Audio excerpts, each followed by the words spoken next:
Hi friends, నేను ఈ వీడియోలో బీరకాయ పచ్చిశనగపప్పు కూరని ఏ విధంగా చేయాలో చూపించబోతున్నాను. దీనికోసం ముందుగా ఒక టీ గ్లాస్ పచ్చిశనగపప్పుని అరగంట పాటు నానబెట్టుకోవాలి.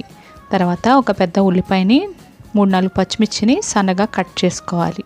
నేను ఇక్కడ ఒక అరకిలో లేత బీరకాయలని తీసుకొని ఈ విధంగా సన్నగా కట్ చేసి పెట్టుకున్నాను. తర్వాత స్టవ్ ఆన్ చేసి మనం కూరని కుక్కర్లో చేస్తున్నాం కాబట్టి కుక్కర్ని స్టవ్ మీద పెట్టుకోవాలి.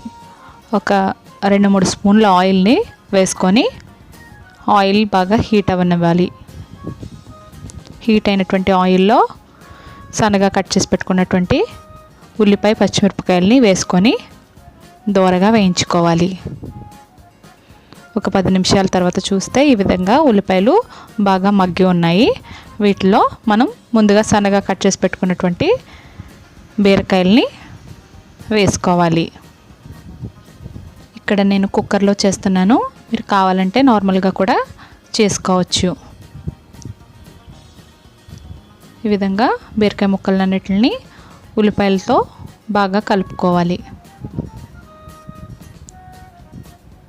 కొద్దిసేపటి తర్వాత చూస్తే ఈ విధంగా బీరకాయల నుండి వాటర్ అనేది బయటకు వస్తుంది. మనం ముందుగా కొద్దిగా సాల్ట్ యాడ్ చేసుకున్నట్టయితే ఇంకా వాటర్ అనేది ఎక్కువగా వచ్చి బీరకాయలు బాగా మగ్గుతాయి అన్నమాట. ఈ విధంగా సాల్ట్ వేసుకొని బాగా కలుపుకోవాలి.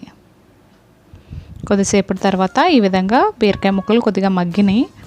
ఒక స్పూన్ అల్లం వెల్లుల్లి పేస్ట్ని వేసుకొని బాగా కలుపుకోవాలి. అల్లం వెల్లుల్లి పేస్ట్ పచ్చివాసన పోయిన తర్వాత ముందుగా మనం నానబెట్టుకున్నటువంటి పచ్చిశనగపప్పుని ఈ కూరలో యాడ్ చేసుకోవాలి. ఈ పచ్చిశనగపప్పు అంతా కూడా కూరలో కలిసే విధంగా ఒకసారి కలుపుకోవాలి.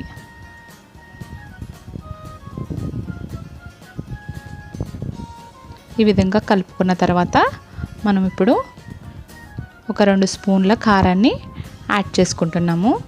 కారాన్ని బట్టి మీరు చూసుకొని యాడ్ చేసుకోవాలి. అదేవిధంగా కొద్దిగా పసుపును కూడా యాడ్ చేసుకోవాలి.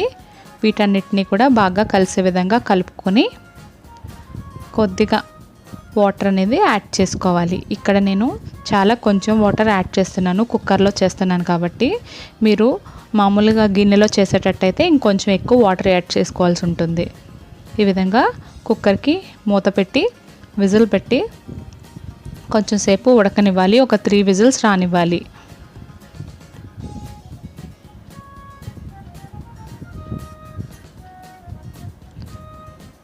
ఈ విధంగా 3 విజిల్స్ వచ్చిన తర్వాత ప్రెషర్ పోయిన తర్వాత కుక్కర్ని ఓపెన్ చేస్తే కూర ఈ విధంగా ఉంది.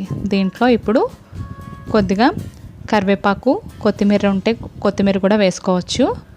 ఇంకా ఒక 1/2 టీ స్పూన్ గరం మసాలాను కూడా మనం యాడ్ చేసుకొని కూరని బాగా కలుపుకొని ఆ వాటర్ తగ్గిపోయిన తర్వాత స్టవ్ ఆఫ్ చేసుకోవడమే. అంతే ఫ్రెండ్స్, ఎంతో టేస్టీగా ఉండే బీరకాయ పచ్చిశనగపప్పు కూర రెడీ అయ్యింది. ఇది రైస్లోకి ఇంకా చపాతీలోకి కూడా చాలా టేస్టీగా ఉంటుంది. దీంట్లో కొద్దిగా నిమ్మకాయ పిండుకొని తింటే దీని టేస్ట్ ఇంకా చాలా బాగుంటుంది. గుమగుమలాడే బీరకాయ శనగపప్పు కూర. Thank you for watching this video. Please like, share, subscribe and leave us a comment.